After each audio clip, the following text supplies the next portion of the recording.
how many days is this that you've been sick? 5 days. You look great. I've got to say, you look great. And you've been charting the course of your illness on Twitter for people. So can you just take us through it? Day one, what were your symptoms? Day two, what were your symptoms? Day three, and so on. Sure. The first day I started with some chills, with sore throat, cough, and a terrible headache.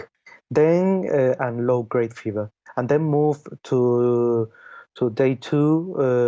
The headache started to fade away. I started with small, mild diarrhea, and the low-grade fever disappeared also. The cough still was there.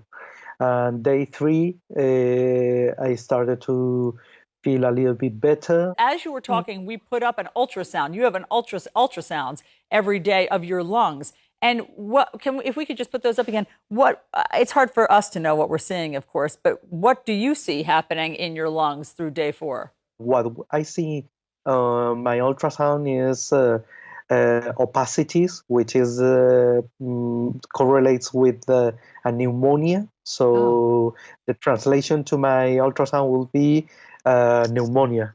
so you had pneumonia. You developed pneumonia Yeah, because of this. yes. The pneumonia is common in this disease, and right now I'm doing just fine. That's amazing, doctor, and we're so happy to hear that.